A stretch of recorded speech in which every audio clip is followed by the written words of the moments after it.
시민언론 뉴탐사 원자력 엑스파일.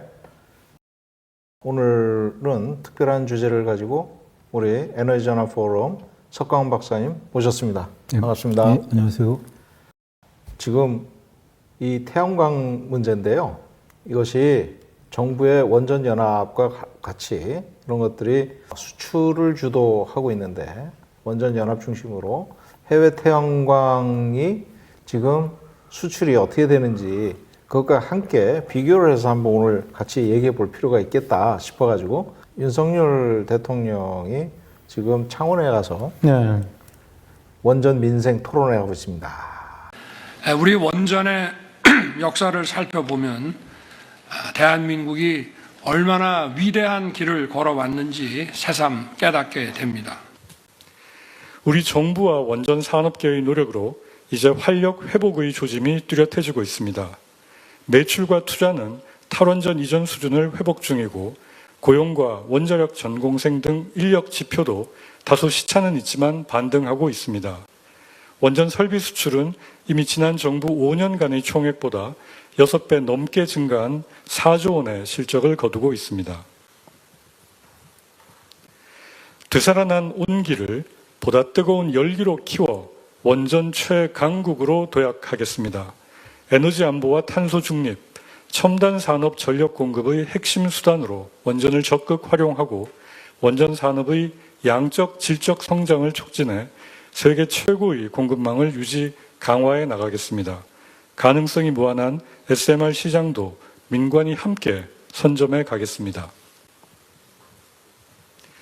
이를 위해 일감, 금융 지속 확대로 생태계를 완전 복원하고 투자 창출을 위한 세제 지원 강화와 함께 유망기술 R&D도 이번 정부 5년간 4조 원 규모로 적극 추진하겠습니다. 우리 원전 산업계의 중소기업들이 확대되고 있는 해외 원전 시장에 진입할 수 있도록 수출 강국으로서의 역량도 총동원하겠습니다. SMR 선도국 도약의 보폭도 넓혀 혁신형 SMR 개발과 함께 민간의 역량을 활용한 사업화 전략도 금년 중 마련하여 추진하겠습니다. 원전은 민생입니다. 우리나라 전기값이 싸기 때문에 우리나라의 석유화학이 발전한 겁니다. 그럼 이게 뒷받침을 뭐가 해줬느냐? 원전 없었으면은 우리가 저 중동에서 원유 석유를 수입해 가지고 그걸 에너지로 해서 전기를 만들어서 석유화학 산업을 한다 그러면은 거기서 이윤이 남겠습니까? 안 남습니다, 이게. 전기값이 싸기 때문에 이게 가능한 거고요. 뭐 다 마찬가지죠. 아까도 말씀드렸지만 반도체 라인 하나에 원전 한 기가 필요합니다. 근데 이 원자력이라고 하는 것은 뭐 다 아시는 얘기지만 우리 에너지 안보상 굉장히 중요합니다. 우리가 핵분열을 통해서 전기를 만들어내는 거 아닙니까? 어디서 에너지원을 수입해서 쓰는 것이 아니기 때문에 국가적인 이런 첨단 산업뿐만이 아니라 우리가 국민들의 그 민생이라는 걸 한번 따져보면은 원전이 곧 민생입니다. 그래서 원전이 곧 민생이다라는 말씀을 강조하고 싶고요. 원전이 민생 토론회하고 무슨 관계가 있는지 잘 모르겠지만 원전 산업 특별법을 제정해서 2050 중장기 로드맵을 수립하겠다. 그래서 원전 제조 시설 투자하고 R&D도 세제 혜택을 주고 원자력 R&D에 5년간 4조 원을 투입하겠다. 네. 그래서 3.3조 원의 원전 일감을 제공하고 1조 원의 특별금융 지원해서 원전 재도약 원년으로 삼겠다. 지금 그렇게 얘기하고 있습니다. 지역에서 상당히 고무받을 수도 있을 것 같은데 이런 것이 어떻게 실질적으로 우리나라 산업 전반에 어떤 파급효과가 있을지 한번 말씀해 주시죠. 예, 일단 뭐 첫 번째 드는 생각은 지금 윤석열 정부가 특히 윤석열 대통령이 현재 뭐 민생 토론회라고 이제 수도권과 이제 지방을 돌면서 다 이제 뭐 몇 조 단위 이상의 이제 공약들, 총선 공약을 사실상 지금 내놓고 있는데요.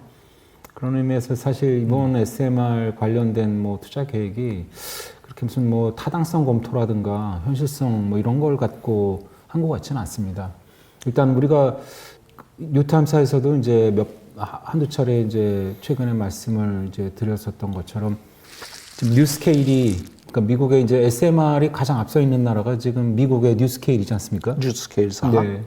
뉴스케일사가 뭐 지난해 그 유타주의 그 사실상 미국 내에서 유일한 SMR 사업이라고 할 수 있는 유타주 SMR 사업을 철회하지 않았습니까? 그렇죠. 그 UMS 예. 투자 포기하고. 예. 그러면서 주가는 폭락을 하고 투자자들과 이제 미국의 수많은 로펌들이 지금 뉴스케일에 대해서 그 부실 공시 또는 이제 허위 사실을 담은 공시를 해서 그 뉴스케일의 이제 투자자들에 대해서 막대한 피해를 끼쳤다. 그래서 그런 취지로 지금 20개 넘는 로펌들이 원고인단을 모집을 해서 지금 그 뉴스케일에 지금 소송을 진행 중에 있습니다. 지금 원자력 R&D에 이제 예를 들어서 소형 원전 모듈 원전에 네. 예를 들어서 4조 원을 투입했다 이렇게 했을 경우 네. 정부 예산을 투입했잖아요. 네. 그 나중에 이제 빵꾸가 났어요. 네. 뉴스케일사처럼 네. 안 봐도 지금 뻔한 결론이잖아요. 그렇죠. 경제성이 나올 수가 없거든요. 네. 그렇기 때문에 안 봐도 뻔하게 실패할 건데 4조 원을 투입하겠다고 지금 얘기를 하셨고 또 4조 원이 투입돼서 결과적으로 실패를 했다. 그러면 뉴스케일사는 지금 소송을 진행할 수 있는 상대가 있는데 네. 정부 예산으로 지금 빵꾸가 난 거는 누가 누구를 소송해야 되나요? 그렇죠. 예, 맞습니다. 지금 정부가 예산이 없다고 해서 지금 전체 과학기술 R&D도 뭐 대폭 삭감하지 않았습니까? 그렇죠. 예. 지금 그 다음에는 지금 부자 감세하고 있고 다른 민생 관련된 예산을 막 깎고 있는데 예산이 대체 어디서 나서 그 뭐 SMR만 따로 5조 원을 4조 원, 5조 원을 어떻게 지금 마련하겠다는 건지 그것도 너무 황당한 좀 상황 같습니다. 사실 청와대에서 용산으로 대통령 집무실을 이전한 것처럼 네. 안 되면 되게 하라 네. 식으로 그냥 4조 원 사실 스케일이 굉장히 커지셔가지고 133조를 지금 미국에다 투자를 해준 거 아닙니까? IRA 관련돼서 국내 기업들이 지금 뭐 재생에너지라든가 전기차 배터리 이런 그 주요 제조업체들이 국내 투자를 지금 해야 될 상황인데 예. 전부 다 미국에 지금 투자를 하게 만들 투자를 해주고 있고 그 방조를 하고 있죠 지금. 그 133조도 미국에 투자하는데 국내에다가 뭐 4조 정도 투자 못 하겠냐 뭐 이렇게 얘기하시는 거 아닌가 이런 생각이 좀 듭니다. 그래서 뭐 평생 검사를 하셔서 또 돈도 몇백억을 활동비를 쓰고 그래서 그런지 뭐 돈을 물같이 또는 돌같이 보는 거 아닌가. 네. 참 민생 그 토론회지만 거기서 사실상 민생 경제가 지금 굉장히 어렵습니다. 뭐 사과 하나가 10,000원 하고 막 이렇게 되는데 이런 저런 물가 상승이나 또 경제 성장률이 올해 이제 뭐 2.1%로 뭐 잡겠다 이렇게 얘기한 것 같아요. 네. 근데 그것도 의욕적인 목표치지 사실 1% 도달하기도 어렵다 뭐 식으로 이제 사실 많은 전문가들도 얘기를 하고 있잖아요. 네. 어떤 의미에서 보면 이게 말씀하신 것처럼 너무 총선에 몰입돼 있는 거 아닌가 이런 생각도 좀 많이 듭니다. 네. 사실 대선 때 약속했던 공약들이 얼마나 지금 이행되고 있는지 그걸 한번 봐야 됩니다. 예. 원전 수출 10개 하겠다 할때 지금 한 개라도 했나요? 하여간 뭐 맞습니다. 그렇습니다. 그래서 국민 안전을 굉장히 우려하는 우리 특히 원자력 엑스파일에서는 대통령이나 윤석열 정부의 작년부터 후쿠시마 오염수 문제를 굉장히 우려하고 그 나왔던 얘기가 정부가 윤석열 정부는 툭하면 IAEA의 국제적 권위 있는 기관인데 거기서 발표한 내용은 존중해야 된다. 그러니까 국제적인 과학자들이 모여있는 집단인데 거기서 한 얘기를 믿지 누굴 믿냐 뭐 이런 식으로 얘기를 했잖아요. 네. 근데 어제 아주 재밌는 뉴스가 나왔어요. 일본 원자력 전문가인데요. 이분이 스즈키 나가사키대 교수입니다. 이분이 인터뷰를 했는데 오염수 방류를 당장 멈추고 독립감독기구를 만들어야 된다 이렇게 얘기를 했어요. 후쿠시마 오염수 방류 지금 현재 6개월 됐지 않습니까? 네. 이분이 이제 느끼기에는 안전이 지금 너무 위태로운 거예요. 거기다가 작년 10월에 뭐 호수 터져가지고 사람들 뒤집었었죠. 방사능 오염수. 이번에도 그 잘못 밸브 조작해가지고 1.5톤이 지금 고농도의 오염수인데, 왜냐하면 그 발전소 그 바닥에 고여 있는 오염수더라고요. 그거를 끄집어내다가 이게 그 배기구로 나갔다 그러는데 그것도 또 이상해요. 그래가지고 그런 사건들이 일어나니까 독립감독기구를 만들어야 된다 이렇게 얘기하는데 저희들은 IAEA 처음부터 못 믿겠다 그랬거든요. 그렇죠. 여기는 지능기관이잖아요. 그래서 일반 시민들은 상식적으로 볼 때 이분들은 지능기관이다. 거기 어떻게 안전 독립적으로 이렇게 본다 그러냐. 이거 말이 안 된다. 그것도 일본으로부터 돈을 받아가지고. 그러니까요. 그 결과를 우리가 못 믿겠다. 그래 IAEA 보고서 나온 것도 정면으로 비판하고 그랬잖아요. 전문가들이 모여서. 그래서 엉터리다. 한마디로 IAEA가. 그러더니 뭐 1월 말에는 또 방류한 오염수가 국제안전기준에 부합한다는 걸 확인했다. 이렇게 또 얘기를 해요. 왜? 검증 결과가 나오지도 않았는데. 오염수 버리기 2년 전이죠. 그러니까 2022년 11월, 10월 요때 그때 오염수와 생물학적 샘플 이런 걸 가지고 분석을 해가지고 1년이 넘게 지금 와서 1월 달에 발표를 한 거더라고요. 그러면 이거는 오염수 방류하고는 무관하잖아요. 데이터베이스는 될 수 있을지 몰라도. 그래서 그걸 가지고 오염수 방류하기 전에 샘플 채집한 거 가지고 문제가 있다. 아, 문제가 없다. 그러니까 오염수 버리는 게 국제안전기준에 부합한다. 그런 것을 확인했다. 아니, 어떻게 그런 식으로 발표를 할 수가 있느냐. NHK가 제일 먼저 발표했잖아요. 그래서 그거 가지고 우리나라 뉴스 안에서 또 따라서 막 이렇게 보도를 하고, 그래서 우리 쪽에서 이제 그 뉴탐사에서 전화를 했어요. 담당 기자한테. 어떻게 NHK가 이렇게 나왔다고 우리나라는 확인도 안 하고 이렇게 발표를 하냐. 그랬더니 담당 기자가 NHK 기사 그대로 본 따서 발표를 했다라는 얘기를 하더라고요. 그래서 이게 사실과 부합하지 않는 내용들이 많이 있는데 왜 그렇게 했냐. 이렇게 이제 좀 따지니까 이제 할 말이 없죠, 사실은. 하지만 일반 시민들은 일본 오염수 괜찮네. 나가도 큰 문제가 없네. 이렇게 이제 이해를 하게 되는데, 막상 일본 내 전문가가 독립감독기구를 만들어야 된다. 이렇게 주장하는 거예요. 지금 와서. 지금까지 독립감독기구가 누구냐? IAEA가 한 거예요. 일본 전문가도 IAEA 못 믿겠다는 거 아니에요. 사실 이게. 근데 우리나라 정부는 뭐냐 이거예요. 네? 우리나라 정부는 IAEA가 국제적 권위 있는 기관이고 발표 내용을 존중해야 되고 거기가 세계적인 과학자들 보이는데니까 그 말을 믿지 누구 말을 믿냐. 뭐 지금 그러고 있는데 완전 바보되고 있는 거예요. 대한민국 정부가. 이게 사실은 원전 문제만 국한된 게 아니라 지금 그 강제동원 일제시대 강제동원 피해자들에 대해서도 지금 뭐 이 정부가 나서서 국내 기업들을 팔 비틀어서 미쯔비시 대신에 국내 기업들이 그걸 뭐 배상하게 하고 그렇지 않습니까? 그렇죠.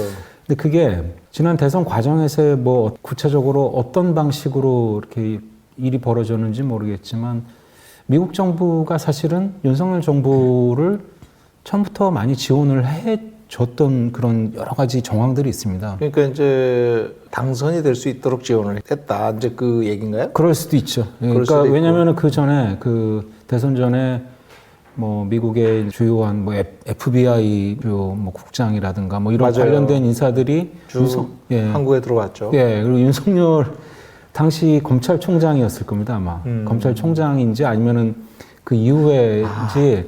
그러니까 이게 사실 굉장히 그 이례적인 일이거든요. 그러니까 그 뭐 과거의 검찰총장들이 뭐 FBI 국장을 따로 만나거나 그런 일들이 그 과연 몇 번이나 되는지 모르겠는데요. 그 박근혜 정부에서 위안부 합의 이것을 이끌었던 것처럼 이제 미국 정부가 전반적으로 윤석열 정부 들어와서 강제 동원 합의 배상금 문제를 이 정부가 대신 처리해 준 거나 또는 이제 이번에 그 후쿠시마 방류 문제에 대해서 동의를 하게 해준 것. 이 모든 것들이 사실은 이제 전체 미국이 이 동북아시아에서 그 뭐 중국을 견제하기 위한 한미일 공조 체계 이것을 위해서 밀어붙이는 거를 윤석열 정부가 아주 그냥 일본의 기시다 내각과 함께 아주 적극적으로 동조하고 있는데요. 거기에 모든 관련된 사안들이 다 원자력과 좀 연계가 좀 많이 이렇게 돼 있지 않나 싶습니다. 저도 그런 생각을 해요. 무슨 말씀이냐면 후쿠시마 오염수 버리는 것이 그 일본한테는 커다란 혜택이잖아요. 그럼 우리나라는 그걸 동의를 해주고 우리한테 돌아오는 게 뭐가 있냐는 거를 따져야 되지. 안보동맹 체제 안에 우리가 들어가서 해피하다 그건 아니거든요. 네. 거기 들어가서 돈을 또 얼마를 내야 되는데요. 그래서 물론 거기 들어가서 우리가 방어 능력이 더 좋아진다 그러면 더 좋은 거죠, 사실은. 근데 지금처럼 일본 체제 밑에 들어가서 우리가 맞습니다. 그건 아니다라는 거죠. 맞습니다. 예. 문재인 정부가 일본 안보 체제 밑에는 못 들어가겠다는 주장을 많이 했던 걸로 알고 있는데 그거는 자주 국방 측면에서도 고무가 되는 일이고 그래서 저 국방 예산에 엄청나게 투자를 했던 걸로 알고 있어요. 네. 그죠? 그게 바로 주권을 제대로 행사하는 것이 아닐까? 네. 저는 문재인 정부에서는 그래도 외교는 좀 잘하지 않았는가 나름대로 네, 그렇게 생각을 해봅니다. 그럼 몇 가지만 더 이제 최근 현안을 원자력과 관련된 현안을 짚어보겠습니다. 원자력 인허가 심사에 필요한 원전이 지금 현재 총 14기입니다. 엄청 많이 있어요. 왜냐하면 계속 운전이 지금 쭉 7개가 한꺼번에 지금 연달아 있고요. 추가로 월성 2, 3, 4, 5기가 신청 예정입니다. 그러면 이것만 10개고. 그 다음에 운영허가 세울 3, 4, 5기가 이제 거의 다 새로 가동을 들어야 돼. 옛날 신고리 오르기입니다, 저게. 그 다음에 건설 허가가 이제 신한울 3, 4, 5기가 새로 이번에 이제 발주가 나왔는데 건설 허가도 안 돼 있는데 발주부터 나왔어요. 네. 6조. 참 대단한 원자력계의 특혜입니다, 특혜. 네. 그래서 운영 허가나 건설 허가나 계속 운전이나 최신 기술 기준 제대로 적용도 안 했어요. 그러면서 무조건 밀고 나가고 있어요. 수명 만료를 앞둔 원전 계속 운전 심사에 잇따라되면서 최신 기술 기준도 제대로 적용 안 하고 무조건 일방적으로 지금 추진하고 있고 그러면 원자력 안전 기술원 그쪽에서 주로 기술적인 심사를 하는데 스스로도 골아파 죽겠는 거예요. 왜냐? 아니 이렇게 하면 위법적이잖아요. 네. 위법적이고 최신 기술 기준 적용 안 하면 방사능 환경 영향 평가는 위법 사항이잖아요. 그거를 스스로가 위법을 하게 되는 그런 문제가 있다. 그래서 그렇죠. 이 문제를 그냥 그 검사 효율화, 그러니까 인허가 심사 검사를 효율화한다고 그것이 되겠느냐? 네. 효율화라는 게 그럼 뭐냐? 이 덮어주기 아니냐?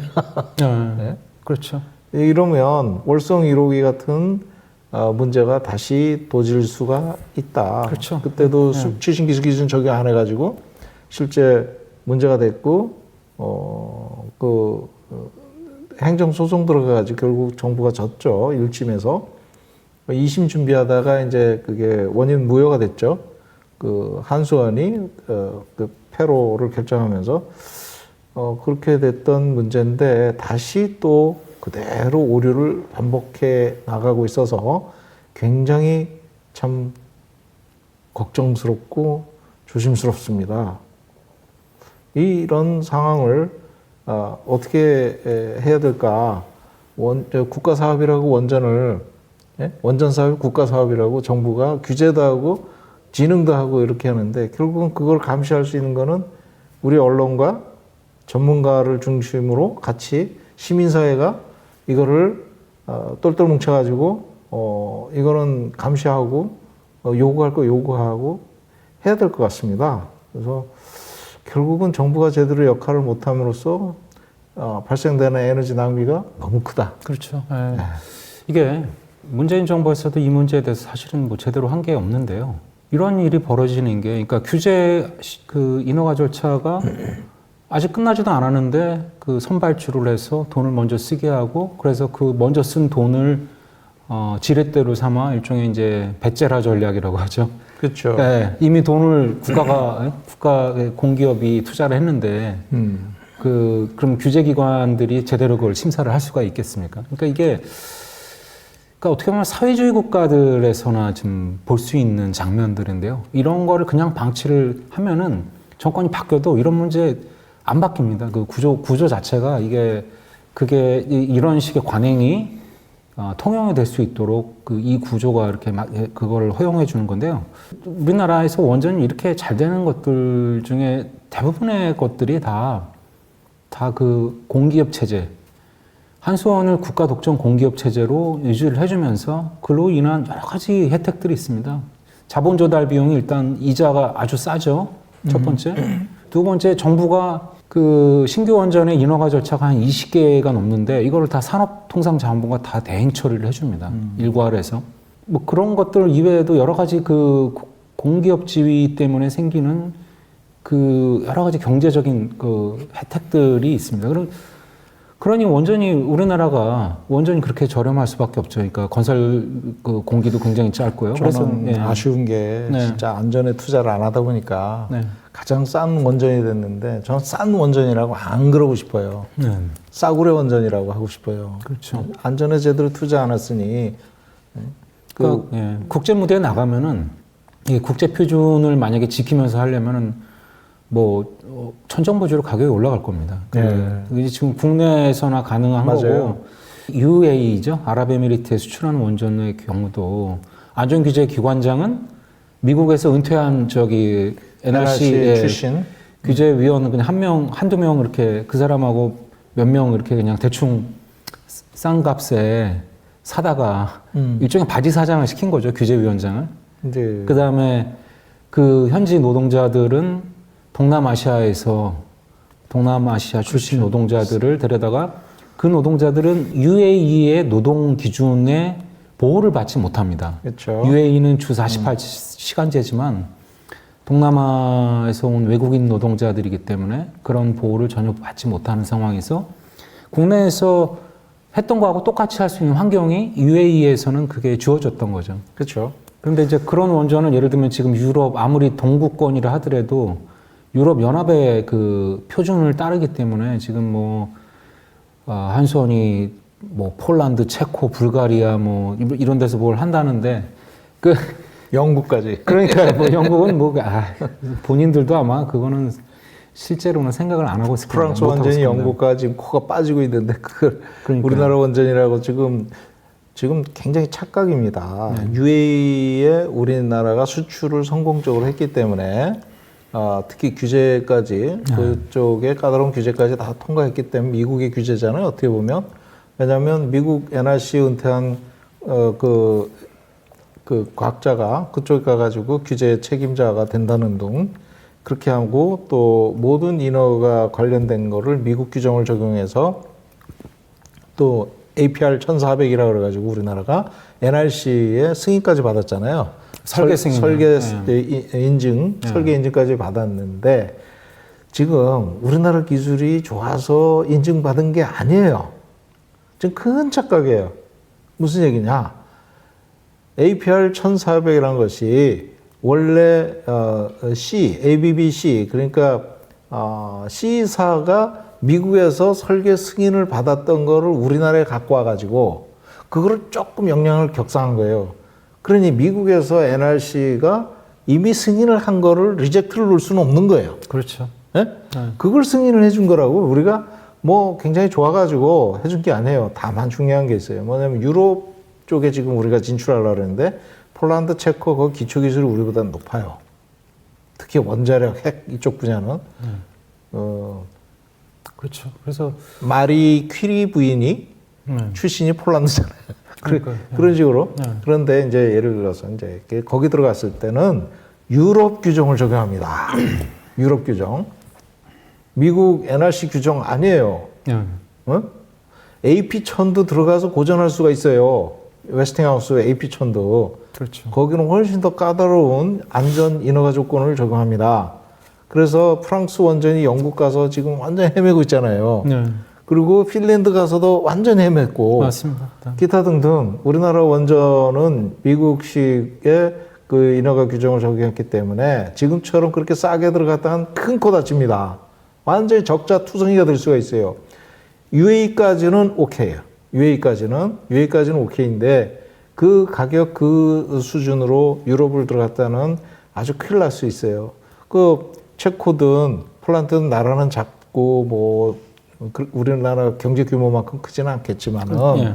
그렇다 하더라도 거기 과학자들이 상당히 유명하신 분들이 많이 있어요. 네. 이 사람들이 규제 한번 보자. 네. 기술적으로 한번 심사 좀 해보자. 그러면 큰일 나요. 그렇죠. 그리고 지금 규제 체제가 규제 기관들이 지난번에 한번 말씀을 드렸습니다만은 유럽 규제 기관 그룹이라는 이제 유럽연합 엔스랩. 그렇죠. 유럽연합 전체 이 표준을 따라야 되는 상황인데요. 이게 왜 중요하냐면은 이 폴란드, 체코, 불가리아 이런 국가들이 현재 원전을 자체적으로 건설할 수 있는 충분한 예산을 갖고 있지는 않습니다. 경제 여건이 그렇게 좋지 않기 때문에요. 그러면은 그 예산을 어디서 가져오느냐? 유럽연합의 지원을 받아야 됩니다. 우리 돈으로 갖고. 뭐 우리 돈도 이제 들어가겠죠. 그렇게 아마 되면. 50% 이상 들어갈 네, 거예요. 한국 전기 소비자들의 돈도 이제 들어가겠습니다만은 일단은 제일 중요한 건 유럽연합으로부터 지원을 받아야 됩니다. 예산 지원을. 그럼 그걸 받으려면은 당연히 유럽의 표준을 따라야겠죠. 그렇죠. 그러면 서유럽 표준에 입각한 안전 규제를 받게 된다는 겁니다. 아니 독일만 하더라도 예? 체르노빌 원전 사건 터지고 그쪽으로 머리 위로 저기 방사능 날라오니까 기겁을 했잖아요. 그렇죠. 바로 옆에가 폴란드고 바로 옆에가 체코인데 네. 거기서 한국형 원전 사고가 일어나 봐요. 네. 독일 돌아버리는 거예요. 그러니까 거기서 규제를 확실하게 간다. 지금 정신 똑바로 차려야 됩니다. 그냥 뭐 계약했다고 뭐 하나 계약한 것 같더라고요. 하여간 그건 좀 뒤에 있으니까. 그래서 이제 또 이제 그 수출 문제를 요 정도로 하고 뒤에 또 나옵니다. 그다음에 한빛원전 재가동을 지금 강행하고 있다 이런 얘기인데 4개 군이 반대하다가 소송을 들어가니까 2개 군이 철회했어요. 그래가지고 공람을 이제 들어갔고 나머지 2개는 끝까지 버티고 있는데 이분들이 당근 주고 채찍 준다. 한수원이 그래서 재가동을 강행하고 있다. 당근과 채찍으로. 지난 4개 지자체가 이제 공람을 거부를 하고 그러니까 행정소송을 제기하고 나머지 이제 2개는 이제 들어가니까 거기에 뭐 맘카페 등의 홍보를 한 공무원들한테 개인 1인당 10만 원 상당의 기념품도 증정하고 인근 마을에 살고 있는 주민 의견을 무시하고 이렇게 무조건 연장 절차만 추진하는 건 문제가 있지 않느냐. 지금 그런 얘기입니다. 그래서 원전은 위험시설이기 때문에 왜 이분들이 반대하냐. 원전 때문에 반대하는 거 아니에요. 물론 그것도 그 정서도 있습니다. 가장 중요한 게 원전은 위험시설이라는 거고 두 번째는 그럼에도 불구하고 최신 기술 기준 적용했느냐. 제대로 적용 안 했단 말이에요. 그러니까 반대하는 거죠.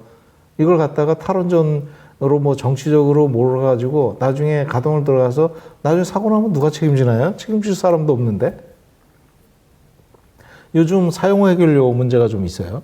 그래서 한수원 사장이 드디어 나섰습니다. 이대로면 2030년부터 사용 해결료 저장 포화된다. 또 나왔어요. 포화. 또 나왔어요. 그래서 고준희 특별법 제정을 촉구하고 방패장 부지 선정도 못한 건 한국인도 뿐이다. 방패장 부지 선정 못한 게 왜 한국 고준희법이 없어서 방패장 부지를 선정 못했나요? 아니거든요. 고시 있어요.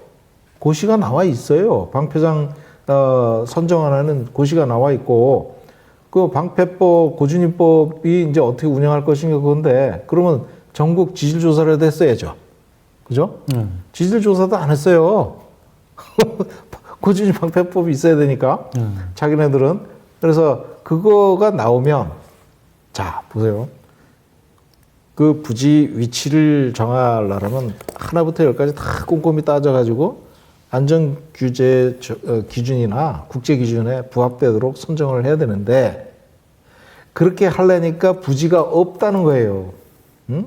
스스로 판단할 때는 해보지도 않고 그러면 하다가 어느 정도까지는 최우선인데 이거는 국제 기준에 요 정도는 부합하고 그거는 어떻게 보완하겠다 이렇게 가든지 솔직한 얘기를 해야 되거든요. 근데 지금 뭐냐면 고준희 방패법 만들어가지고 밀어붙이겠다는 거예요. 강제로. 예? 요건 조금 미흡해도 그냥 밀어붙이겠다는 그런 심산 아니냐. 옛날에 경주 방패장이 그런 거 아닌가요? 그렇죠. 거기가요, 경주 방패장이 지하 300m 파고 들어가가지고 고준위 방패장을 하려고 그랬던 거예요. 그러지 않으면 지하로 들어갈 일이 없잖아요. 그래가지고 경주 방패장을 선정을 했는데 지역 주민들이 난리를 치니까 그러면 핵 폐기물, 사용 해결료는 안 들어가겠다. 사용 해결료는 거기다 집어넣지 않겠다. 근데 중저준위가 들어가잖아요, 지금. 그렇죠. 그렇게 해서 고준위 방패장을 선정을 한 거나 마찬가지인데 거기서 물이 나와요, 지하수가. 그래서 펌핑 계속 하고 있어요. 자, 거기가 고준위 방패장으로 선정을 했다. 그렇게 되면 거기에 집어넣을 수가 없는 거예요. 물이 차면 사용 해결료가 다시 핵분열이 일어날 수가 있어요. 응? 그러면서 무슨 일이 어떻게 벌어질지 모르는 겁니다. 그래서 방패장이 미국 유카 마운틴만 하더라도 최소한 100년 동안 물이 안 들어온다는 걸 보장해라. 이게 전제 조건이에요. 근데 우리나라는 파서 준공식을 하니까 거기서 물이 막 들어오는 거예요. 아니, 정부가 사용해결료 방패장을 선정을 하는데 지금까지 경주 방패장을 선정을 한 과정을 보면 이거는 믿을 수 있는 조직이 아닌 거예요. 전혀 민주적이지도 않고 특히 윤 정부 들어서 무조건 밀어붙인다. 지금 때가 그러니까 이제 사용해결료 방패장 이거를 지금 뭐라 그러냐면 고준위법이 통과 안 되면 원전 수출에 상당히 불리하다. 수출까지 물고 늘어져요 지금. 거기다가 원전 생태계를 복원하기 위해서 고준위 방패장법을 만들어야 되는데 이게 표류하고 있다. 그래서 21대 국회 기한 내 처리가 불투명하니까 막판에 밀어붙여라. 그래가지고 여야 누구 다 책임 안 지고 다음 회기에 들어가면 되는 거 아니냐. 지금 이 얘기입니다. 여기 무슨 안전 개념이 들어가요 지금. 형식적인 안전 개념은 들어갔겠죠. 그래서 이거를 갈등과 대립의 그 구조로 보고 도저히 해결할 수 없다 이렇게 보면 안 됩니다. 왜 그러냐면 정부는 책임을 가지고 있다 그러면 끈질기게 안전에 대한 신뢰를 주고 그거를 주민들을 설득을 해야 돼요. 안 하면 안 됩니다. 그냥 옛날 독재 정권 시절처럼 무조건 무대뽀로 밀어붙여가지고 될 일이 아니라는 거예요. 그러면 경주 방패장 같은 사태가 됩니다. 자, 앞으로 10만 년 동안 저장을 해야 되는 사용해결료 방패장인데 뭐 1년도 가동한 지 1년도 안 돼서 물이 뻑뻑 들어오면 이거 어떻게 합니까? 몇 조, 뭐 10조, 뭐 5조 이렇게 투자를 해가지고 만들어 놓고 이거 누가 책임질 건가요? 이렇게 밀어붙여도 되는 건가요? 그냥 물에 차든 말든? 아무런 저는 우리나라 원전 가동하면 안 될 것 같아요. 에? 이런 사람들한테 맡길 수가 없다. 그랬더니 이제 또 수출이 안 된다는 거죠. 이것 때문에. 방패장이 있어야 수출이 안 된다? 자, 왜 그런 얘기를 했을까요? 에? 원전 우리가 사용해결료 방패장이 있어야 원전을 수출할 수 있다. 고준위 방패법이 있어야 수출할 수 있다. 그건 무슨 얘기인가요? 외국에서 사용해결료를 갖고 오겠다는 얘기 같아요. 글쎄, 뭐 그런 걸 수도 있겠는데요. 일단은 한손 사장이 폐기물 전공이지 않습니까? 방사성 폐기물 전공. 황주호 교수가 이제 전공이죠. 그다음에 두 번째는 지금 사용해결료를 저장하는 데 있어서 지금 세계적으로 일단 중간 저장이죠, 다. 중간 저장을 다 그 금속 캐스크나 하여튼 뭐 콘크리트 형식으로 지금 냉각을 이제 그 기존에 물로 냉각하는 그 저장 수조였죠. 수조에서 꺼내서 이제 소위 말하는 건식 저장으로 저장을 하는데 그 금속 캐스크가 그냥 금속 용기라고 그러죠. 금속 용기가 그 사실은 그 뭐 한 3, 40억 정도 할 텐데요. 원가는. 45억. 예. 근데 이제 그거를 그 뭐 두산이라든가 또는 뭐 좀 뭐 현대도 아마 관여를 하고 있겠죠. 근데 하여튼 몇 개 업체가 이 캐스크를 이제 사다가 뭐 리베이트라든가 뭐 추가적인 어떤 그 수익이라든가 이런 거를 받으면서 사실 비용을 좀 키울 수가 있고 그리고 그 숫자를 생각하면은 사실은 뭐 수천억 원에서 수조 원 단위로 사업이 크거든요. 그러니까 그 소위 속된 말로 이제 구찌가 크다. 그러니까 한탕주의. 네. 한탕주의가 아주 좋아하는 사업이에요. 그러니까 이제 지속 가능한 사업이 아니에요. 그 이해관계자들이 그렇게 있다 보니까 큰 이해관계자들이 뒤에 있다 보니까 뭐 어떻게 됐든 하여튼 이 사업 해보고 보는 거죠. 이 법이라든가 법안이 여러 가지 문제가 있음에도 불구하고 그 이권을 일단 보호를 해줘야 되니까 이제 네. 그 이거를 이렇게 그 몰아붙이는 거고 거기다가 갖가지 명분을 갖다 붙이는 거죠. 뭐 수출이라는 둥, 뭐 민생이라는 둥, 뭐죠? 또 아까 뭐라 그러셨죠? 수출하고 원전 생태계, 생태계. 그 다음에 민생, 막 온갖 것들을 갖다 지금 붙이고 있는데 그건 별로 그냥 우리나라 없는 얘기들입니다. 예. 원자력 산업계의 인력 그러니까 가족까지 다 합쳐도 네?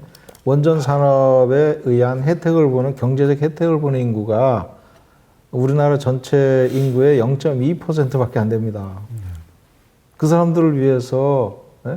진짜 전국토의 핵으로 그냥 번복이 될 수 있는 위험을 우리가 감수를 해야 되는 거예요. 이게 말이 안 되는 거죠.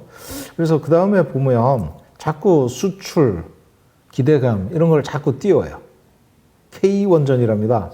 그래서 2파전으로 압축된 체코 원전 6월 달에 최종 낙찰자 선정한다 그러고요. 여기서 웨스팅하우스가 빠져버렸는데 그게 왜 빠졌는지 한번 어떻게 생각하세요? 웨스팅하우스가 체코에서 전쟁에서 빠졌는데 저 배경을 잘 알아야 되는데요. 사실은 저건 내용을 알고 보면은 체코가 웨스팅하우스를 탈락시킨 게 아니라 웨스팅하우스가 자발적으로 사업에서 철수를 한 거다 이렇게 보실 수가 있습니다. 네, 지금 신문에는 전부 다 잘랐다 이렇게 부적격자라 이래가지고 잘랐다 했는데 웨스팅하우스가 자발적으로 체코가 요구한 게 뭐냐면은 이제 그 입찰을 할 때 체코가 한 기를 질지 네 기를 질지 아직 이것도 결정을 안 했는데요. 갑자기 뭐 네 기를 질 수 있다라고 이렇게 나왔는데 맞습니다. 그거를 제안한 게 실제 체코가 필요해서가 아니라 단가를 그렇게 하면 좀 많이 깎을 수 있다라는 의도를 가지고 한 개 졌을 때하고 네 개 졌을 때하고 구체적인 단가를 내놔라. 그리고 그 단가대로 그 다음에 건설 공기 내에 사업을 마치지 못했을 때는 예를 들면 거기에 대해서 위약금을 낸다. 그래서 어떤 강제적인 조항들을 요구를 했습니다. 일종의 보장 조항이죠. 그 여러 가지. 그래서 그런 구속력 있는 조항들을 집어넣어서 입찰서를 내라고 그랬는데 웨스팅하우스가 그 조항 없이 소위 말하는 구속력 있는 조항 없이 입찰서를 낸 겁니다. 체코가 그걸 요구하는데 그거를 쓰지 않은 상태에서 입찰서를 냈으니 당연히 그거는 웨스팅하우스는 그 탈락할 걸 알고 낸 거죠. 왜 그랬겠습니까?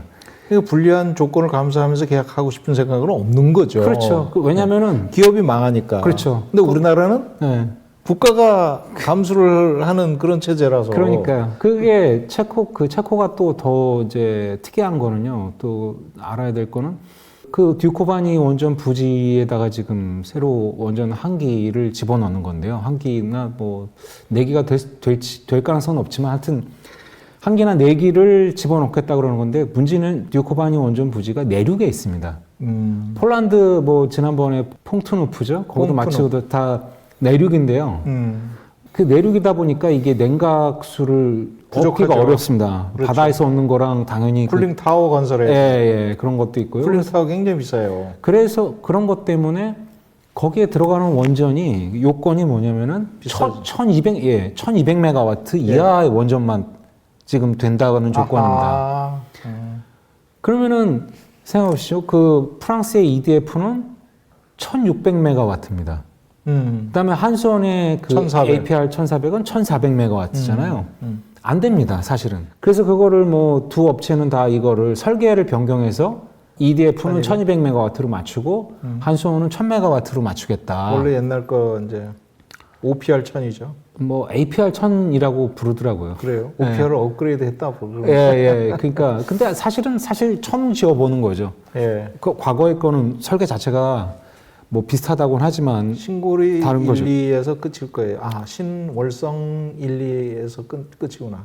그것도 엄밀하게 따지면은 OPR이죠. 그러니까 OPR 천이에요? 예, 그거는 이제 과거에 그러니까 음. 컨버션 엔지니어링의 시스템 80 그냥 그 모델인 거고요. 하여튼 전혀 다른 거를 지금 해야 되고요. 그러면 실제로 갖고 있었던 거는 웨스팅하우스밖에 없었습니까? 웨스팅하우스의 모델은 1100메가와트니까 체코가 요구하는 조건에 딱 맞는 거죠. 1000메가. 예, 설계 변경 없이 APR 천이죠, 거기. 예, AP 1000인데 AP 1000. 실제 용량은 1100메가와트라고 보시면 됩니다. 그래서 그럼 설계 변경 없이 그냥 실제로 현재 바로 이 투입할 수 있는 조건 되네요. 설계를 갖고 있는 건 웨스팅하우스 하나밖에 없었어요. 아하. 그러니까 실제로 그래서 웨스팅하우스가 된다라는 게 거의 모든 그 관계자들이 사실상 웨스팅하우스가 이 사업에 그 뭐라고 그래야 될까요? 낙찰을 받게 수주를 받을 거다 이렇게 예상을 했는데 이제 요건. 예, 체코가 무리한 요건을 내세우니까 웨스팅하우스가 가장 유력한 또는 사실상 유일한 그 수주 후보자가 스스로 사업에서 철수한 거죠. 그래서 이런 대규모 30조에 해당하는 이런 대규모 원전 수출은 사실 헌법에도 지정이 돼 있어요. 네. 국회의 승인을 받도록 그렇게 돼 있습니다.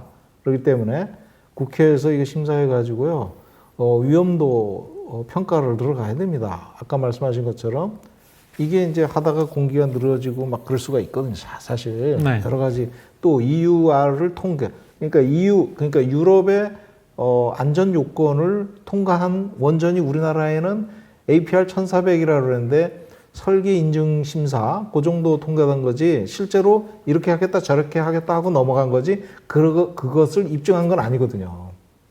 건설에 들어가면 전혀 다른 상황이 벌어지게 달라집니다. 되죠. 그럼 설계 변경이 대규모로 돼야 되는데 대규모 설계 변경을 우리가 할 수 있는 능력이 되냐? 원천 기술은 또 웨스팅하우스가 갖고 있어요. 지금 웨스팅하우스가 경쟁 입찰을 하자는 거 아닙니까? 그럼 거기서 우리를 UAE 지원하듯이 지원을 하겠느냐는 거죠. 그렇죠. 네. 지원을 할 수도 있습니다. 왜냐하면 상거래에서는 또 그런 거를 또 도와줄 수 있어요. 하지만 옛날에 같으면 뭐 1000억만 주면 우리가 기술 평가해 줄게 한 거를 지금은 3000억 달러일 수도 있는 거예요. 네.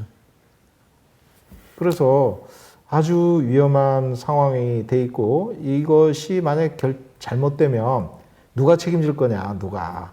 한수원이 책임을 지면요, 우리 세금 들어가요. 정부가 국비가 들어가고. 그럼 누가 책임질 거냐? 웨스팅하우스는 사기업이니까 그 기업이 책임지면 되잖아요. 그 거기 하나 망하면 되는 건데 우리는 한수원이 망할 수는 없잖아요. 그럼 우리 전기 그냥 다 날아가는데. 이런 계약을 마음대로 하려고 그러고 또 러시아에서는요. 러시아 매체가 현대건설이 18조 7천억의 불가리아 원전 사업을 수주할 듯 뭐 이렇게 얘기가 나와요. 근데 웨스팅하우스가 들어가고 아마 건설은 현대건설이 하는 거로 시공으로 이렇게 해서 저는 이거는 괜찮다고 봐요. 리스크가 그래도 좀 상당히 줄어듭니다. 왜냐하면 우리가 책임을 지고 전체를 끌어가는 게 아니라 웨스팅하우스가 책임지고 전체를 끌어가니까 거기에 우리가 이제 서포트로 또는 시공을 책임지고 이렇게 들어가는 그렇죠. 상대적으로는 예를 들면 체코나 뭐 이런 사업보다는 상대적으로 리스크가 덜하죠. 덜하죠. 시공사니까. 수직 계열화 해가지고 저는 이게 오히려 국익 차원에서는 오히려 이게 좋다. 왜냐하면 해결료를 우리가 갖고 올 필요도 없고 아까처럼 참 좀 더 빨리 가보겠습니다. 이제 본격적으로 UAE 바라카 원전 알 아즈반 태양광을 한번 비교해 보겠습니다. 이게 이제 배경 설명을 좀 드려야 될 것 같은데요. 우리나라에서는 지금 윤석열 정부가 국내에서는 1년 넘게 태양광 때리기를 하면서 국내 태양광 업체들이 지금 그 태양광 시장이 거의 그 반토막이 났거든요. 윤석열 정부가 집권하고 나서 사업 규모가 매출 규모나 뭐 국내 그러니까 설치되는 용량이 수주되는 용량이 그냥 줄어든 거예요. 아이고 그게 거의 절반 가까이로 지금 늘려도 시원찮은데 그러니까 지금 이게 이런 나라가 지금 한국이 거의 유일할 겁니다. 세계에서. 지금 태양광이 전 세계가 지금 폭발적으로 늘어나고 있는데요. 그러다 보니까 국내 태양광 업체들이나 기자재 업체들이 지금 엄청난 어려움을 있거든요. 뭐 도산하는 업체들도 막 나오고. 근데 그런 와중에 지난달 말에 하나큐셀이 미국에서 미국 사상 최대 규모의 태양광 공급 계약을 따냈습니다. 하나큐셀요? 예, 하나큐셀이 마이크로소프트사와 계약을 맺고 총 12기가와트. 그러니까 어마어마하네. 원전 12개 분량이죠. 원전 그러니까 10개. 예, 뭐 10개, 12개. 뭐 하여튼 그 12기가와트 공급 계약을 체결을 지난달에 했습니다. 1월에. 그러면 기자재 공급으로 들어가는 건가요? 아니면 전체 건설을 하는 거예요? 기자재를 포함해서 전체 이제 건설까지 다 와, 이제 어마어마한 들어가는 계약이네. 어마어마한 거죠. 예. 그래서 미국 사상 최대입니까? 금액은 정확하게 지금 나오지는 않았는데요. 몇십조 나가겠네. 네, 그렇습니다. 근데 그게 바로 지난달에 있었는데, 근데 이번 달에는 언론도 안 탔어요. 일부 나왔습니다. 보도됐는데, 사실 굉장히 큰 사건인데, 그러니까요. 원전이라든가 이런 거에 비하면은, 아니, 잘 알려지질 않았어요. 원전은 따지도 않았는데 막 딸 것처럼 맞습니다. 막 네, 맞습니다. 했는데 맞습니다. 이거는 완전히 진짜 어마어마한 규모로 계약까지 한 거예요? 그렇죠. 계약을 해서 이제 발표가 된 겁니다. 아. 공급 계약을 해서 12기가와트 하나큐셀이 애국 기업이네요. 그래서 미국 역사상 최대 규모고 아마 전 세계적으로 봐도 그 정도 규모의 사업이 있는지 지금 뭐 저도 아는 바가 없습니다. 근데 엄청난 사업입니다. 그래서 그런 게 있었고요. 그다음에 그러니까 이번 달 들어와서는 또 그 한국 서부발전이 그 프랑스의 EDF, 프랑스 전력공사와 그 컨소시엄을 맺은 그 컨소시엄이 UAE에서 알 아즈반이라는 이제 1.5기가와트 규모의 태양광 사업을 이제 수주를 받았다. 이게 이제 지난주에 결정이 됐는데요. 이 사업이 굉장히 중요한데 이 사업을 한번 좀 표를 보면서 좀 설명을 드리겠습니다. 보시면은 지금 바라카 원전이 그러니까 이게 바라카 원전은 많이 알려졌으니까 그걸 한번 비교를 해볼게요. UAE 원전입니다. 예, 아래부터 좀 먼저 비교를 해드리면요. 보시면 바라카 원전이 총 5,600메가와트인데 이 알라즈반 태양광은 1,500메가와트짜리고요. 지금 이제 규모는 작아 보입니다. 상대적으로 이 바라카 원전에 비해서. 근데 이 단가 공급 계약 단가를 보시면은 1.41센트예요. 이게 우리 돈으로 하면은 10분의 1이네. 예. 일단은 액수가 우리 돈으로 얼마인지 보시면은 이게 한 18.8원 정도가 됩니다. 1kWh에 대강 19원 정도가 되는 단가에 이걸 공급을 하기로 계약을 한 거죠. 어마어마하게 저렴하죠? 그러네요. 그걸 이 바라카 원전이랑 비교를 하면은 바라카 원전은 저희가 이제 그 에너지전환 포럼에서 분석을 해보니까 2022년 그 공급 단가가 11.1센트 정도가 됩니다. 그러니까 이게 우리 돈으로 하면은 거의 140원? 예, 그 정도가 됩니다. 그래서 거의 한 최소 뭐 8배 정도가 7배, 8배 이상 차이가 나는 거죠. 이 바라카 원전의 그 단가하고요. 그래서 이 단가가 대체 어디서 나온 거냐? 저희가 어떻게 계산을 했냐면요. 이 바라카 원전을 운영하는 사업자가 이제 이넥과 한전인데요. 그 이넥이 어떻게 되죠? 82%, 그 다음에 한전이 18%, 그 지분이요. 이 바라카 원자력 공사, UAE 원자력 공사죠. UAE 원자력 공사가 바라카 원전을 운영하는데 그 원전에 대한 지분이 한전이 18%, 그 다음에 UAE 측의 이넥이라는 그 원자력 이제 공사가 82%를 가져갑니다. 근데 이넥은 별도로 그 공시를 하지 않기 때문에 쪽 정보를 직접 알 수는 없지만 한전은 미국 증권거래위원회에 공시 자료를 항상 그 보고를 해야 됩니다. 그래서 거기에 나온 그 공시 자료에 보니까 국내는 없는데 미국 증권거래위원회에다가 제출한 자료를 보니까 연간 지난해 4,981억 원을 그 판매 수익을 냈습니다. 바라카 원전으로 사업부에서. 그럼 이제 이 사업이 이 지분이 18%이기 때문에 수익도 당연히 그 지분만큼 이제 한전한테 가져가는 돌아가는데요. 그래서 그걸 확장해서 그러면 그 이넥이라는 그 UAE의 원자력 공사와 한전 거를 다 합쳐서 계산을 하게 되면은 총 2조 7,672억 원 정도의 판매 수익이 나옵니다. 그러면은 지난해 그 발전량, 그러니까 그 이 판매량이라고 보시면 되겠죠. 그게 약 19,300기가와트 아워 정도가 발전이 됐습니다. 그래서 이거를 계산하게 되면은 판매 단가가 1kWh 아워에 143원, 환율을 적용하면은 11센트가 나온다는 겁니다. 그래서 그렇게 해서 우리가 지금 계산을 한 건데요. 공급 단가, 네네네. 판매 단가가 되는 거죠. 그렇죠. 공급 단가가 판매 단가라고 볼 수가 있나요? 그렇습니다. 저거는 뭐 이게 일종의 이제 그 PPA라고 해서요.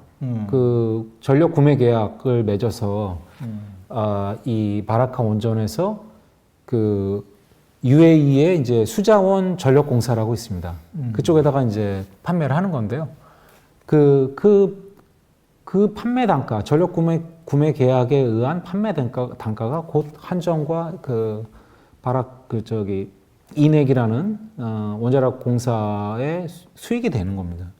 그래서 근데 세부적으로 뭐 다른 세부적인 다른 수익이 추가가 되는 게 있을 수 있지만 전체적으로는 저 판매 수익이 곧 판매 단가?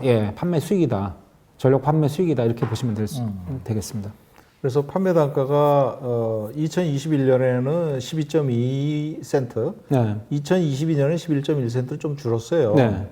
그래가지고 공급 단가가 이제 결정이 돼 있는데, 네. 자 그러면 양을 보면 네. 19,300기가와트 아워인데 네. 2020년 준공될 태양광은 4,500기가와트 아워예요. 네. 그러면 4배 정도, 네. 그죠? 그렇죠. 근데 4분의 1 정도 사이즈입니다. 네. 4분의 1 정도 사이즈인데 설비 용량으로 보면 비슷하네요. 그렇죠. 그러니까 근데- 태양광은 상대적으로 이용률이 좀 낮습니다. 낮은데? 이거는 한 34% 정도를 네. 적용한 거고요. 예. 원전은 이게 실적은 아마 그래서 90% 좀 안 설비 될 겁니다. 용량으로 네. 보면 네. 설비 용량으로 보면 4배 정도 더 작다. 그죠? 네. 4배가 작아요. 태양광이 지금 그렇죠. 현재 설비 용량이. 그렇죠. 그렇기 때문에 이것이 결국은 결과적으로 보면 거의 7, 8배 정도 원전이 비싼 그런 결과를 보여주고 있습니다. 그렇죠.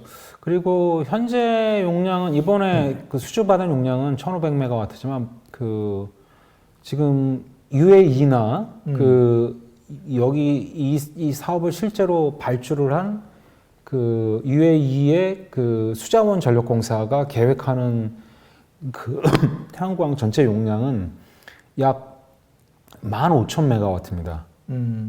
그러니까 그 현재보다 거의 10배 가까이 이제 건설을 한다는 건데요. 예. 이게 그 UAE 정부도 그렇고 이 수자원 전력공사도 그렇고 이 태양광에 대해서 굉장히 많은 지금 투자를 투자를 하고 있는 상황입니다. 그래서 후속기가 이렇게 지금 2030년, 2036년까지 이 정도로 지금의 10배 규모로 지금 성장을 할 예정이고요. 시장이 어마어마하네요. 그렇죠. 그에 비해서 바라카 원전은 사실 아마 지금 기억하시는 분들은 거의 없을 텐데요. 그 당시 초기에는 바라카 원전 4기를 지은 다음에 8기를 추가 건설하겠다. 4기를 추가해서 8개가 된다. 네, 총 8기를 건설하겠다. 중단했죠. 그렇죠. 왜냐하면 네. 저기는 실제 경직성 전원이잖아요. 네. 그래서 국가가 전기를 사용하는 용량이 많지가 않아서 네. 저렇게 되면 한 50%막 이렇게 용량을 원전에서 공급한다 그러면 네. 아마 수급 문제가 좀 생길 수도 있죠. 네, 그런 문제도 있지만 무엇보다 이 단가를 보십시오. 단가. 이게 사실은 이 사업 이전에 그러니까 이 알 아즈반 이전에 태양광 사업은 그 다른 누르 아부다비라는 사업이 있었는데요. 그게 2019년에 준공이 됐는데 그 사업도 한 2.4센트였어요. 킬로와트아워당. 그러니까 원전에 비해서 뭐 거의 한 그래도 훨씬 싸네요. 4분의 1, 5분의 1 그렇죠. 정도 되는 규모죠. 그렇죠. 그래도 훨씬 싸요. 그러니까 그런 그 태양광 프로젝트들이 이미 2010년대에 한 두세 건이 나오다 보니까 안 하는 거예요. 이 단가 차이를 보십시오. 예? 원전을 할 이유가 없죠. 5배, 7배 이런 그 단가 차이가 나는데 그러네요. 네, 태양광은 그리고 물론 낮에만 발전을 합니다만 배터리를 구축하면 됩니다. 그렇죠. 배터리도 최근에 단가가 굉장히 저렴해졌기 때문에 그러니까 당연히 UAE든 사우디든 인근의 중동 국가들이 실제 원전은 그 뭐 추가 건설을 중도 포기하고 이렇게 태양광에 그 집중 투자를 하는 상황이다. 이렇게 볼 그러면 수가 이제 있겠습니다. 원전과 태양광 풍력 한번 네. 원가를 한번 비교해 보겠습니다. 네. 여하간에 중요한 거는 이게 지금 중동만 이렇지 않다라는 거죠. 왜냐하면 중동은 그냥 얼핏 생각하기에는 중동은 일사량이 풍부하니까 일사량이 그렇죠. 많으니까 그냥 싸다. 그러니까 중동이니까 싼 거 아니겠냐 이렇게 생각하기 쉬운데요. 실제로는 지금 전 대륙에서 전 세계 전 대륙에서 태양광 발전이 원전을 역전시킨 지가 벌써 몇 년이 지났습니다. 이게 지금 그렇군요. 국제 에너지 기구가 지난 2022년 실적을 가지고 세계 에너지 전망 2023이라는 보고서를 지난해 10월에 냈는데요. 예. 그 보고서에 따르면은 미국 같은 경우는 원전이 킬로와트아워당 10.5센트, 태양광 5센트, 절반 이하입니다. 유럽 16센트, 원전 16센트, 태양광은 6.5센트. 거의 이거는 3분의 1 가까이 그렇죠. 차이가, 3배 가까이 차이가 나죠. 중국도 놀라운 게 원전이 7센트인데 태양광은 5센트로 이렇게 나옵니다. 우리나라가 중국보다 더 싼 원전을 가동하고 있는데 중국이 태양광은 우리보다 더 싸고 그래. 원전은 우리보다 더 비싼 이런 결국은 예. 전부 다 원전이 예. 태양광보다 비싸네요. 그렇죠. 예. 거기다가 이제 풍력은 더 싼데. 맞습니다.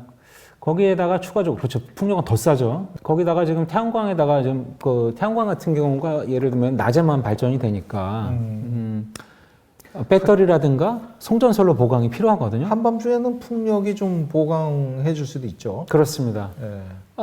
그런 것도 있는데요. 근데 하여튼 뭐 태양광은 아무래도 그런 것들이 개통 보강 비용 뭐 이런 것들이 들어가서 그런 걸 계산하면 좀 비싸집니다. 그래서 들어간 거예요? 저게 예, 그게 예. 가치 조정이란 거예요? 그렇죠. 그래서 그거를 가치 조정 균등화 발전 원가라는 거를 그래서 따로 계산을 하는데요. 배터리 비용 뭐 이런 네네네. 거 포함해서. 근데 그걸 계산해도 여전히 원전보다 저렴하다라는 거죠. 거의 뭐 더블인데요. 그렇죠. 원전이. 그렇죠. 그래서 이제 육상 풍력은 뭐 더 저렴하고요. 그래서 이게 지금 전 세계 표준이다. 태양광이 원전보다 저렴한 거는 전 세계 표준이다. 예. 예. 그래서 그러면 신규 발전 설비 예. 준공 실적을 보면 네. 세계적으로 원전과 풍력, 태양광 네. 이것이 어떻게 지어지고 있는지를 아주 잘 보여줄 수가 있겠네요. 그렇죠. 예. 한번 그래서 지금 중국에서도 태양광 풍력이 훨씬 저렴하다 보니까 중국이 실제 지난 몇 년 동안 신규 발전 설비를 준공한 것, 그러니까 준공이죠. 건설을 시작한 게 아니라 이미 건설을 시작을 해서 발전소를 이제 가동을 시작한 것들을 신규로 가동한 거를 발전 원별로 지금 나눠서 봤는데요. 네. 일단 원전을 보시면은 빨간색인데요. 거의 안 2019년 보여요. 4기가와트. 안 2020년 안 보입니다. 예. 그 다음에 2021년에 3.4기가, 예. 작년에, 2022년에 2.3기가, 예. 2023년에 1.4 1.4기가 안 보입니다. 그래프에서. 저게요. 저게 네. 저 양이 지금 여기서 아주 미미하지만 네. 세계 원전 준공 실적을 네. 중국이 리드를 하고 있어요. 맞습니다. 예. 맞습니다. 작년에 사실 전 세계에서 그 원전이 그 준공된 것보다 그 폐쇄를 한 게 더 많아서 지난해 1.5기가와트가 줄었어요. 전 세계 용량으로 그러니까 따지면. 뭐 세계적으로는 줄고 있으니까 어차피. 그러니까요. 예, 그러니까 중국이 그 와중에 1.4기가를 이제 준공을 하는. 아니 저 시장을 들여다보고 저 큰 시장을 놔두고 네, 네. 아유. 근데 그거에 비해서 지금 태양광 보실까요? 네. 태양광 작년 것만 보시죠. 와우. 216.9기가. 그러면 지금 원전을 네. 200개를 더 지었다는 거예요. 그렇죠. 어마어마한 겁니다. 어마어마합니다. 이게, 어마어마. 예, 이 예. 원전을 200개를 지었어요. 예. 한 해. 예. 한 해. 이게 지금 전 세계 태양광 지나는 태양광 실적이 444기가와트거든요. 그중에 절반. 그거의 절반을 지금 중국에 와. 건설한 거죠. 예. 엄청나네 중국이. 지금 사실은 그 전 세계 지금 원전의 신규 건설이 중국이 절반 이상 하거든요. 원전 앞으로 그렇죠. 예, 앞으로 지금 2030년, 2040년까지 봐도 중국이 절반 이상을 차지합니다. 그런데 중국이 지금 원전 준공한 실적을 보시면은 지금 그래프에서 안 보입니다. 안 보이고 안 예. 보여요. 그에 비해서 지금 태양광이 지금 이게 퀀텀 점프를 한 건데요. 진짜. 전년도에 비해서 지금 2배 이상 지금 성장한 거거든요. 86기가에서 그렇죠. 216기가와트. 올해도 뭐 거의 비슷하게 3배 될 겁니다. 가까이 증가했네요. 네. 3배 가까이. 네. 2022년, 2023년 네. 3배 가까이 증가했습니다. 이 추세는 계속 가고 있다. 네. 왜 그러냐면 태양광이 네. 2019년부터 서서히 증가해가지고 네. 2022년 퍽 뛰고 2023년 왕창 뛰었어요. 네. 그렇죠. 네. 그리고 이게 세계의 표준입니다. 이게 중국만이 아니라 세계가 다 똑같이 이런 모양새로 지금 이게 티피컬한 진화를 하고 그래프다. 있다. 네. 미국, 뭐 유럽 할 거 없이 전부 다 이런 형태로 가고 있다. 그렇습니다. 그나마 다른 나라는 원전을 안 짓고 있으니까 또 저는 그나마 저 원전 그 빨간색이 더 약하게 보이겠네요. 그렇습니다. 예. 전 세계로 왜냐면 지난해 실적이 마이너스 1.5기가와트니까요. 원전 같은 경우는.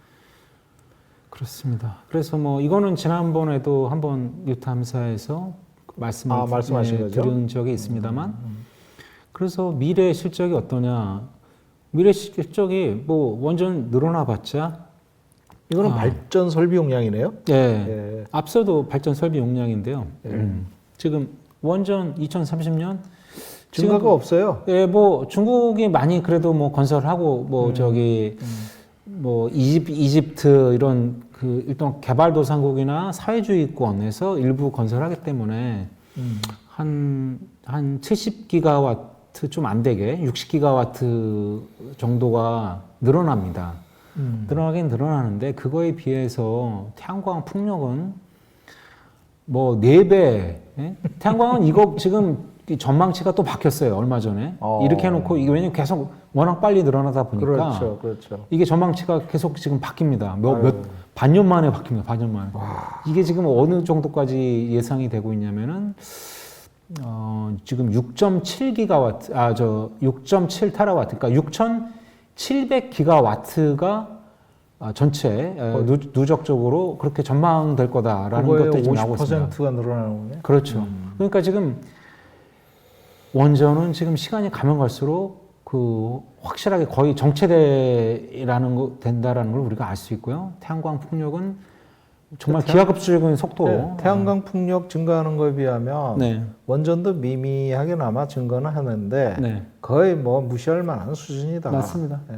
그럼 이런 세계 시장이 이렇게 변하는데 그렇죠. 보수 정권이건 진보 정권이건 상관없이 자기 정치적 입장을 상관없이 어디에 먼저 투자를 해야 되겠습니까? 그러니까 우리가 수출로 먹고 사는 나라가 맞습니다. 세계 시장이 어떻게 돌아가는지를 보고 거기에 수출을 해야 되는데 맞습니다. 그걸 안 하고 그냥 원전. 그러니까요. 예. 원전 바보. 그러니까요. 지금 사실 우리 국민들이 뭐 국내에도 보도가 됐습니다만 지난해 우리나라 무역 수지가 예. 세계 208개 국가 중에서 200위를 했습니다. 200위. 그렇죠. 적자를 너무 많이 봐서 그게 지금 세상에 우리나라가 지금 70년대 뭐 올시오코 이후에 무역 수지가 이런 숫자로 떨어진 적이 과연 있었는지 궁금한데요. 그래도 지금 원전만 잘 먹고 살면 돼요. 그러니까요. 근데 그런 와중에도 태양광 풍력은 1년에 거의 연평균 3조 5천억 원 정도의 좀 수출을 하고 있거든요. 예. 그게 왜 그렇겠습니까? 우리나라 기자재 업체들도 훌륭하겠지만 중요한 거는 세계 시장이 있기 때문에 그런 수출이 가능하다라는 거죠. 지금 뭐 그냥 뭐죠? 세계적으로 우리나라가 지금 원전 중심으로 돌아가는 거에 대해서 웃음거리가 되고 있는 것 같은데 맞습니다. 지금 망신을까지 당했다면서요? 그러니까 예. 지금 윤석열 정부가 CFE 연합 또는 CF100 연합 이런 거를 만들겠다고 예. 그래서 원전으로 그러니까 아리백에 대항해서 그렇죠. 한국은 원전으로 원전으로 무탄소 전력을 공급하겠다. 지난주에 방송을 했죠. 네.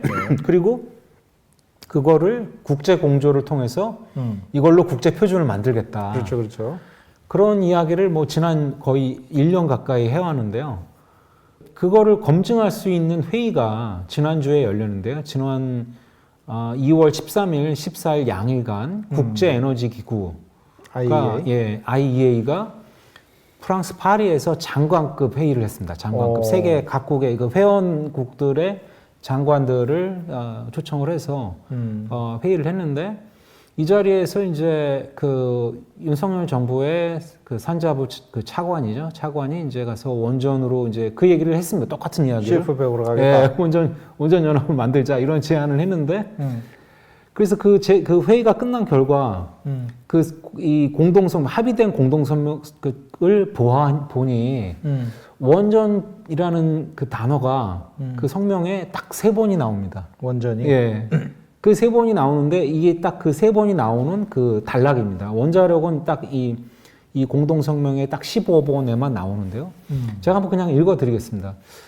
원자력 사용을 선택하거나 그 사용을 지원하는 국가들은 기후 위기를 해결하고 글로벌 에너지 안보를 개선하기 위해 화석연료에 대한 의존도를 줄일 수 있는 청적 에너지원으로서 원자력의 잠재력을 인식한다. 인식하고 있다. 예. 그 뜻이죠. 예. 근데 주어가 어디입니까? 우리는이 아닙니다. 주어는 그렇죠. 우리는이 아니라 원자력 사용하는 나라. 그렇습니다. 네, 그렇죠.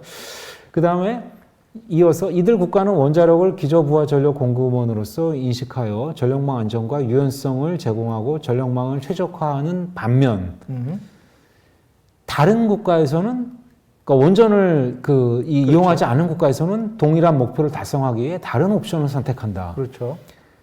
여기까지 보시면은 첫 번째 문장, 두 번째 문장 다 이야기하는 게 뭐냐면 다 제3자적 관점에서 이야기하는 거예요. 너희는 이렇게 해라. 그렇죠. 다른 데는 이렇게 하겠다. 맞습니다. 이런 뜻이네. 맞습니다. 이게 이 얘기는 뭐냐면요. 우리는 원전에 대해서 특별한 입장을 갖지 않는다. 그 원전 연합을 하든 말든 니네 마음대로 알아서 해라. 다만 네. 조건이 마지막 조건이 제일 재밌어요. 그렇죠. 세 번째 그 조건이 우리는 최고 수준의 원전 원전 안보. 핵 비확산을 보장하는 것이 중요하다는 점을 인식한다. 그렇죠. 주어를 우리로 쓴 건 이 문장밖에 없습니다. 그러네요. 예.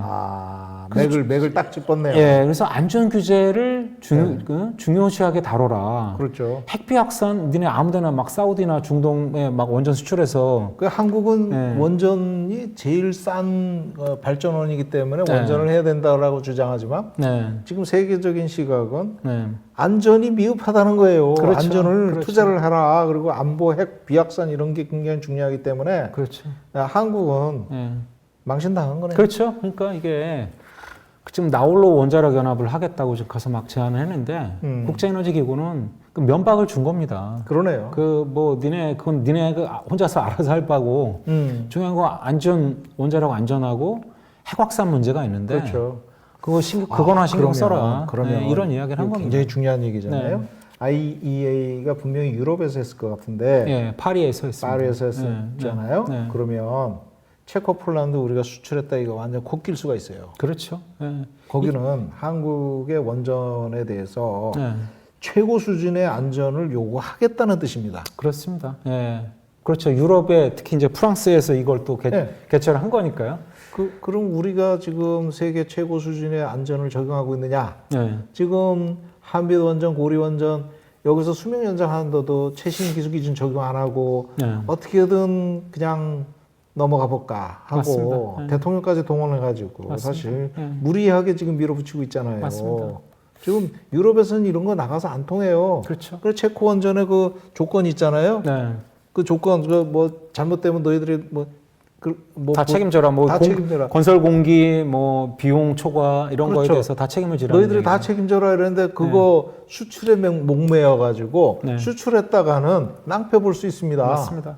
이거 누가 책임져야 되나요? 맞습니다. 지금 심각한 거예요. 그렇죠. 원전 수출 여기에 목매일 일이 아니라 이거 수출이 UAE까지는 어떻게 수출해서 우리나라의 경제에 조금이 도움이 됐다 이렇게 주장하는 사실 그것도 열어봐야 되는데 그렇죠. 적자 봤을 가능성이 있는데 국가 돈으로 수출을 해서 기업들이 먹고 사는 것까지는 좋아요. 네. 그런데 국가 돈으로 수출한 거면 예? 대차 대조표로 공개를 해야 되는 거예요.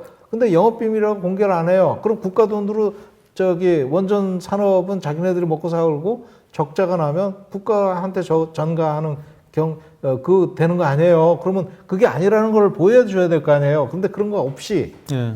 예? 국가와 민족을 위해서 우리는 수출할 거야. 뭐 이런 개념인데 그렇죠. 지금 만약에 체코 폴란드 가서 코가 꼈다. 그럼 누가 책임질 거냐? 그렇죠.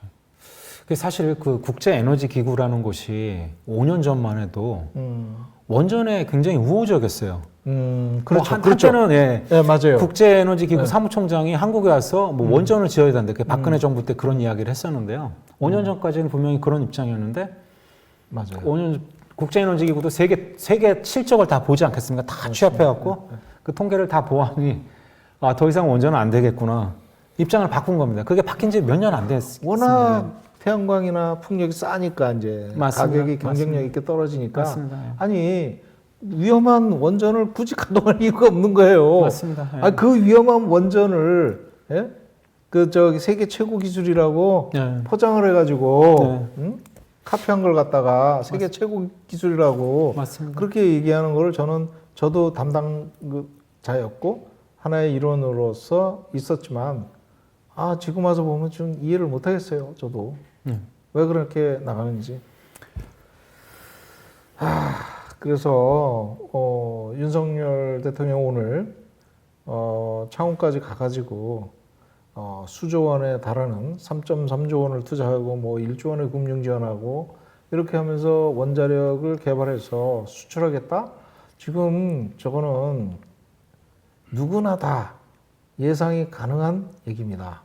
이걸로 주가를 띄우려고 그러고 이거 되게 위험한 거고 그로 인해서 손해를 보면 결국 시민들만 손해를 보게 됩니다. 그렇기 때문에 우리가 계속 지속적으로 원전 수출 위험하다는 걸 계속 강조를 해왔고 또 체코 같은 경우는 참 사용액을 우리 갖고 와야 되는 거 아닌지 모르겠어요. 네, 뭐 그 계약을 실제 수주를 할지 말지는 모르겠는데 수주를 하게 되면은 정말 개미지옥에 들어간 겁니다. 개미지옥에 들어갈 가능성이. 프랑스의 EDF나 뭐 이런 미국의 웨스팅하우스가 괜히 원전 한 개 짓는데 20조가 넘어가는 게 아니라는 거죠. 다 그 정부는 원전을 추진하고 싶어 해도 원자력 안전 규제 기관은 그것과 한국이랑 전혀 한국 같은 이런 허수아비가 아니라 자기 원칙 다 적용하고 후쿠시마 이후에 후속 대책 다 적용해서 안전 규제를 강화하기 때문에 프랑스 EDF가 거의 파산 직전 상황이거든요.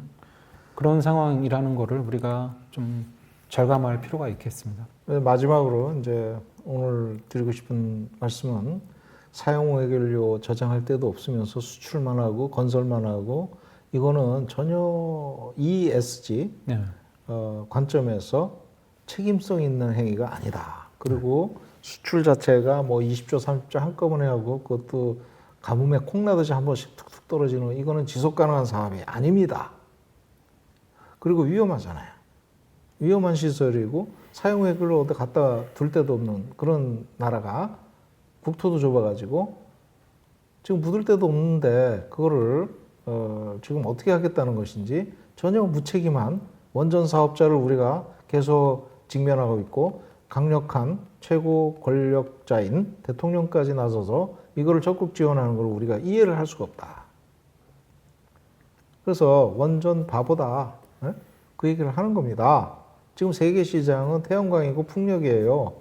그러면 그 어마어마하게 지금 건설이 들어가고 있는데 이 시장을 따먹을 생각은 안 하고 너희들이 알아서 해라 이렇게 하고 아니 원전 수출 지원하는 거에 10분의 1 노력만 해도 어마어마하게 수주를 할 수 있는 국가적인 또는 맞습니다. 산업적인 역량을 갖고 있는데 맞습니다. 그런 업체를 그냥 다 지금 오히려 국내 건설을 줄여가지고 설비 업체들이 지금 도산하고 네. 해외로 나가버리고 이런 상황을 초래하는 거는 우리가 시민 입장에서 이거는 분명히 문제 제기를 해야 되고 필요하면 시민의 주권 행사를 하는데 참고를 하고 결정을 내려주실 필요가 있다. 저는 개인적으로 그렇게 생각합니다. 예. 오늘 이것으로 마치고요. 늦은 시간까지 시청해주신 시청자 여러분 감사드립니다. 다음 주에 또 찾아뵙기로 하겠습니다. 오늘 나와주신 석광 박사님 네, 감사드립니다. 감사합니다. 감사합니다. 편히 좀 주십시오.